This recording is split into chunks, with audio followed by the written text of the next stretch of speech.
दोस्तों नमस्कार, आदाब, सत श्री अकाल। उर्मिले संवाद के इस खास अंक में आपका स्वागत है। अपने देश के बड़े जो अमीर लोग हैं, बड़े कारपोरेट हाउसेस के जो कर्ता धर्ता हैं, उनकी समाज में प्रतिष्ठा भी है, इसमें कोई दो राय नहीं। और अपनी प्रतिष्ठा के आधार पर ही वो कई बार उपदेशक की मुद्रा में आ जाते हैं।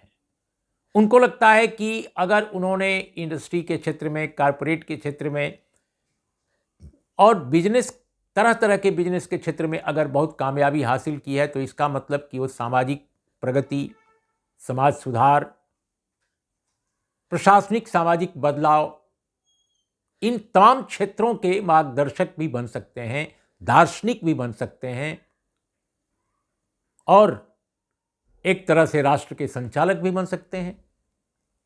अब इन्फोसिस के जो को फाउंडर साहब हैं, आप जानते हैं, नारायण मूर्ति साहब। अब ये जो नारायण मूर्ति साहब हैं, इन्होंने एक अपील की है। अपील क्या की है? उन्होंने बाकायदे अपना मंतव्य जाहिर किया है कि भाई 70 घंटे सप्ताह में काम करें भारत के नौजवान। 70 घंटे, 48 घंटे की जगह 70 घंटे नौजवान काम करें तो भारत जो है तरक्की कर सकता है। भारत दुनिया के पैमाने पर एक शक्तिशाली देश के रूप में उभर सकता है। बहुत सारे लोग हैं जो बहुत काम करते हैं।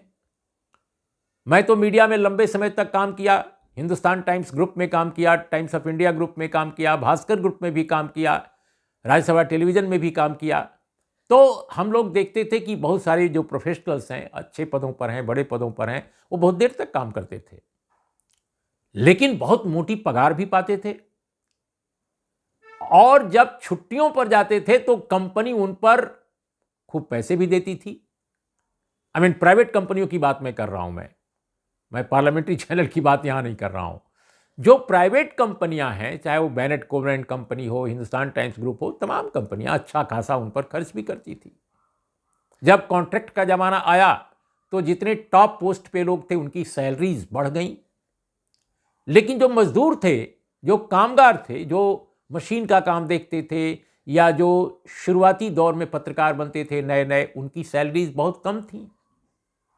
और वो सिलसिला अभी भी खत्म नहीं हुआ है। अब मैं अभी हाल ही में एक जगह, एक गेस्ट हाउस में था, कुछ समय पहले की बात है। तो गेस्ट हाउस के संचालक जो थे, अब उनकी कितनी सैलरी थी, कितना मिलता था, मैंने नहीं पूछा। लेकिन उनके यहां काम करने वाले जो कर्मचारी, अदना कर्मचारी थे, वो 7,500-7,000 रुपया पा रहे हैं। और काम के घंटे,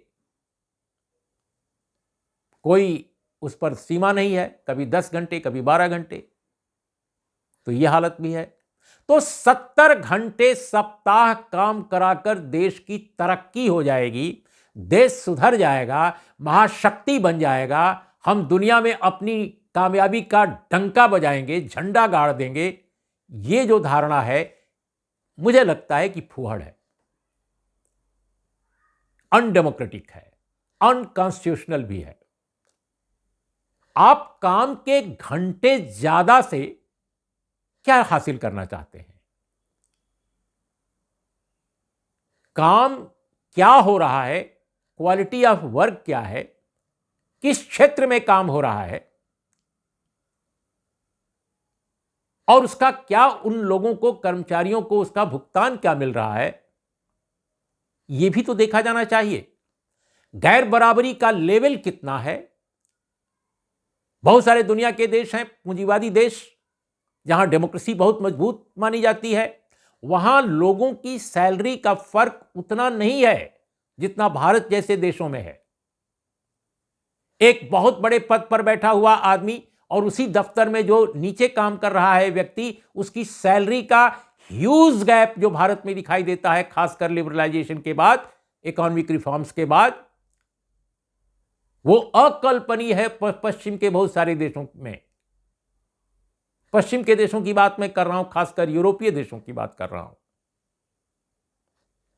लेकिन भारत में एक ही दफ्तर में 7,000 पाने वाले लोग, बल्कि उससे भी कम, और उसी दफ्तर में 12 लाख रुपए महीने पाने वाले लोग भी मौजूद हैं। टेलीविजन चैनलों में आप चले जाइए, एक एंकर की सैलरी कितनी है, एडिटर्स की सैलरी कितनी है, और जो नया नया रिसर्च में लगा लड़का है या न्यूज रूम में बिल्कुल एंट्री अभी जिसने मारी है, नया नया काम कर रहा है, उसकी सैलरी क्या है पता लगा लीजिए। अखबारों का भी हाल देख लीजिए। मैं तो जिस क्षेत्र से आता हूं उसकी बात बता सकता हूं। प्राइवेट सेक्टर के अनेक फर्म्स में जाकर देख लीजिए। तो 70 घंटे काम किससे लेना चाहते हैं नारायण मूर्ति जी? यह बड़ा सवाल है। भारत सरकार ने, बहुत सारी राज्य सरकारों ने भी अपने श्रम कानूनों में तब्दीलियां समय समय पर की हैं। पिछली बार जब हमारे यहां कोड बदला, उसमें संशोधन लाया गया, उसकी बड़ी आलोचना हुई थी, क्योंकि काम के घंटे जो प्रतिदिन वाले थे वो बढ़ा दिए गए, लेकिन वीक के जो घंटे थे, यानी साप्ताहिक जो काम जो कार्य दिवस था, उसमें नहीं, उस टाइम में बदलाव नहीं किया गया। 48 का 48 रहा। लेकिन यह मान लिया गया कि भाई 12 घंटे भी काम ले सकते हैं, लेकिन छुट्टियां फिर बढ़ानी पड़ेंगी, तभी तो होगा 48। लेकिन नारायण मूर्ति साहब कह रहे हैं कि नहीं, ये क्या 48 और 50 क्या, 70 कर दीजिए, लोग तैयार हो जाएं। तो भाई उसके हिसाब से सैलरी भी दीजिए, उसके हिसाब से 3 महीने की छुट्टी भी दीजिए साल में, बल्कि और बढ़ा दीजिए, 4 महीने कर दीजिए। लोगों को विदेश जाने का भत्ता भी दीजिए, और लोगों के बच्चों, कर्मचारियों के बच्चों के लिए बेहतर शिक्षा का भी प्रबंध हो। जिस तरह का प्रबंध नारायण मूर्ति साहब के प्रबंधन के लोगों के बच्चों का है, क्यों नहीं उनके उनके उनके दफ्तरों के बच्चों का भी उसी तरह से किया जाए। और उन्हीं का क्या, पूरे देश में प्रबंधक का बेटा और कर्मचारी का बेटा एक ही स्कूल में क्यों ना पढ़ें। मैं कुछ साल पहले की बात है, बर्मिंघम गया था, एफसीओ का एक टूर था, और उसमें बहुत सारे हमारे साथ पत्रकार गए थे, इंडियन जर्नलिस्ट और इंडियन एडिटर्स। हम लोगों ने वहां एक अजीब घटना हम लोगों के सामने दर्ज हुई कि एक ब्रिटिश गवर्नमेंट में एक महत्वपूर्ण व्यक्ति का बेटा एक ऐसे स्कूल में पढ़ता था बर्मिंघम के, जहां उनके ड्राइवर का भी बेटा पढ़ता था। जी हां, ड्राइवर का बेटा। तो या तो ऐसी व्यवस्था की जाए, लेकिन यहां तो सरकारी जो स्कूल हैं उनको भी खत्म किया जा रहा है, प्राइवेटाइज किया जा रहा है, सरकारी स्कूलों को खत्म किया जा रहा है। आम आदमी का बेटा, आम आदमी की बेटी कैसे कैसे शिक्षा ग्रहण करेंगे? और आप कह रहे हैं कि 70 घंटे बढ़ा दीजिए, मेडिकल बेनिफिट कुछ भी नहीं, ईएसआई में क्या मिलेगा? तो प्राइवेट सेक्टर क्यों नहीं बताता है कि वो मेडिकल बेनिफिट कितना देता है अपने कर्मचारियों को, आवासीय सुविधा कितनी देता है, बच्चों की पढ़ाई पर क्या कोई भत्ता मिलता है, बीबी की बीमारी में क्या मिलता है, मातृत्व अवकाश के बारे में क्या उनकी धारणा है, क्या पुरुष को भी छुट्टी मिलनी चाहिए या नहीं मिलनी चाहिए पत्नी की मदद करने के लिए? इन चीजों पर इंडियन कॉर्पोरेट बिल्कुल खामोश है। तरक्की सिर्फ मजदूरों की, कर्मचारियों की मुश्किलों को बढ़ाकर नहीं हासिल किया जा सकता, उनके कार्य दिवस, उनके कामकाज के घंटों को बढ़ाकर नहीं किया जा सकता, बल्कि असमानता जो लोगों में है उसको मिनिमाइज करके, खत्म तो आप नहीं कर सकते, लेकिन मिनिमाइज, न्यूनतम कीजिए असमानता, वेतन में भी और जायदाद में भी। क्या उस पर नारायण मूर्ति साहब कुछ बोलेंगे? वेलफेयर स्कीम्स जो खत्म की गई हैं सरकारों द्वारा, विभिन्न सरकारों द्वारा, उनमें बढ़ोतरी की जाए। हेल्थ सेक्टर में पब्लिक इन्वेस्टमेंट बढ़ाया जाए। आज की तारीख में जो मेरी जानकारी है, अगर जानकारी गलत हो तो मैं करेक्शन के लिए तैयार हूं, कि भारत में तकरीबन हेल्थ सेक्टर जो है उसमें प्राइवेट जो इन्वेस्टमेंट है, यानी निजीकृत जो स्वास्थ्य सूचना भारत में है, स्वास्थ्य सेवाएं जो हैं वो 88-89% तक पहुंच गई हैं। यानी देश के अस्पतालों में, देश की तमाम जो स्वास्थ्य सेवाएं हैं उसमें 88, 89%, 87 टू 88% जो है वो निजी क्षेत्र है, निजी क्षेत्र के हवाले है।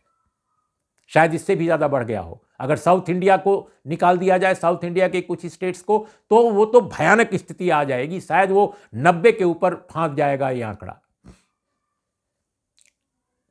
और दूसरी बात कि केवल समय के घंटे बढ़ने से कोई देश सुखी और समृद्ध नहीं होता। नारायण मूर्ति साहब, आपकी विद्वता और आपकी कामयाबी को हम सलाम करते हैं। आप बहुत हुनरमंद आदमी हैं। लेकिन आप ये बताएं कि ब्रिटिश पीरियड में कितना कार्य दिवस था और कितने घंटे भारतीय कर्मचारियों को काम करना पड़ता था?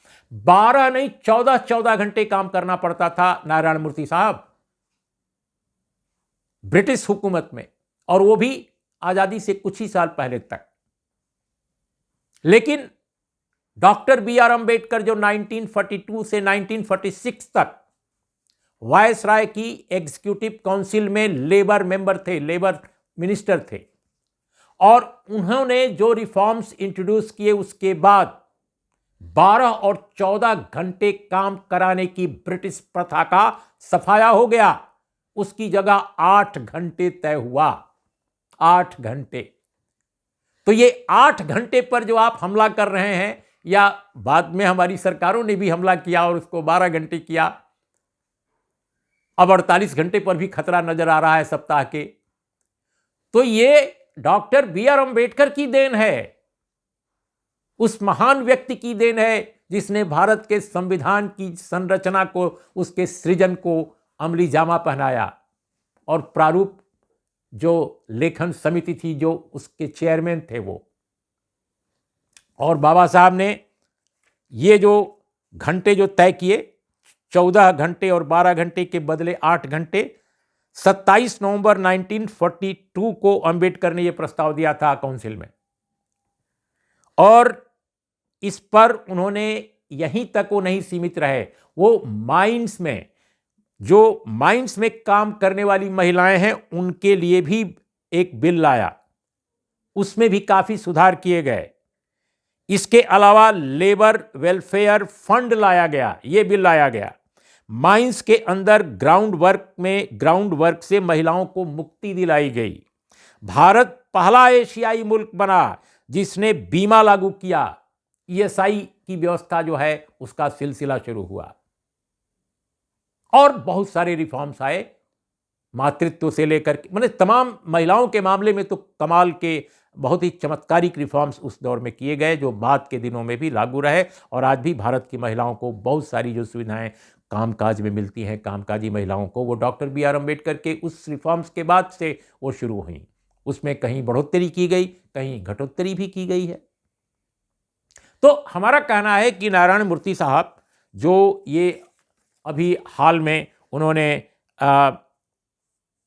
एक पॉडकास्ट जो है द रिकॉर्ड, उसमें ये बात कही है, मुझे लगता है कि प्रोडक्टिविटी से लेकर के और जितने उत्पादकता में, समृद्धि के बारे में, क्वालिटी के बारे में जो भी वो बात कह रहे हैं वो अपनी जगह है। लेकिन उनको सोचना चाहिए कि भारत जैसे एक देश में जहां असमानता इतनी ज्यादा है, विषमता भयानक है, रीजनल इम्बैलेंस इतना ज्यादा है, स्त्री पुरुष के बीच में इतनी ज्यादा खाई है, और सबसे बढ़कर वर्ण व्यवस्था का ये दंश है जो हमारी व्यवस्था को मारे जा रहा है, कमजोर किए जा रहा है। शिक्षा का स्तर लगातार गिर रहा है, गिराया जा रहा है। हमारे विश्वविद्यालयों को डिस्ट्रॉय किया जा रहा है तरह तरह की शक्तियों द्वारा, प्राइवेटाइज किए जा रहे हैं सारे के सारे हमारे संस्थान। दुनिया के तमाम देशों में जिनसे हम प्रेरित होते हैं, वहां स्टेट यूनिवर्सिटीज परफॉर्म कर रही हैं, कमाल की परफॉर्मेंस वहां है। लेकिन हमारे यहाँ स्टेट यूनिवर्सिटी की दुर्दशा देखने लायक है और रोने लायक है। उस मुल्क में अगर आप सिर्फ समझते हैं कि नौजवान 70 घंटे सप्ताह में काम करें और देश फ्रांस बन जाएगा, जर्मनी बन जाएगा, अमेरिका बन जाएगा, यूरोप के तमाम मुल्कों की तरह बन जाएगा, मुझे लगता है कि आपकी विद्वता को हम कुछ चुनौती नहीं दे सकते सर। आप बहुत कामयाब व्यक्ति हैं, लेकिन कई बार बहुत कामयाब लोग ऐसी भी गलतियां करते हैं, ऐसी भी बातें कहते हैं जो समाज के लिए, देश के लिए बिल्कुल अनुकरणीय नहीं होती हैं। इसलिए मैं डॉक्टर बी आर अम्बेडकर की बातों को, उनके रिफॉर्म्स को सैल्यूट करते हुए आपके 70 घंटे काम करने वाली, सप्ताह में 70 घंटे काम करने वाली जो सलाह है उसको सिरे से खारिज करता हूं और मैं चाहता हूं कि आप उस पर पुनर्विचार कीजिए। मुझे आपके खिलाफ मैं कुछ नहीं कह रहा हूं, लेकिन आप पुनर्विचार कीजिए कि 70 घंटे काम के घंटे तय कराने से पहले, क्योंकि आपकी बात बहुत मानी जाती है, सरकारें भी आपकी बात मान लेंगी, लेकिन आप विचार कीजिए कि क्या और चीजें सुधारने की जरूरत है कि नहीं है। क्यों नहीं आप असमानता पर बोलते हैं? क्यों नहीं आप शिक्षा की बेहतरी के लिए बात कर रहे हैं? पब्लिक इन्वेस्टमेंट हो शिक्षा में, जबरदस्त ढंग से है, प्राइवेट स्कूलों के बंद करने के खिलाफ आप क्यों नहीं बोल रहे हैं? मेरा ये आपसे अनुरोध है, प्लीज इसके बारे में सोचिए, क्योंकि आप जैसे लोग जब कोई सुझाव पब्लिक में देते हैं, पब्लिक डिस्कोर्स का हिस्सा बनाते हैं, तो लोग ही नहीं सरकारें भी आपकी सुनती हैं। हमारे जैसे लोगों की बात नहीं सुनेगी सरकार, आपकी बात सुन लेंगी। तो प्लीज ऐसी बात ना कहिए जो हमारे महान रिफॉर्म्स के को पीछे ले जाता है, हमारे सुधारों को और पीछे ले जाकर के खत्म करता है और तमाम तरह की मुश्किलें खड़ा करता है। कम देर में भी बहुत अच्छा काम हो सकता है, बशर्ते कि लोगों को काम के बदले में उनको सही दाम भी मिले, ताकि वो अपने बच्चों का भरण पोषण कर सकें, लोग स्वस्थ रह सकें, लोग अच्छी जिंदगी जी सकें। दोस्तों नमस्कार, आदाब, सत श्री अकाल।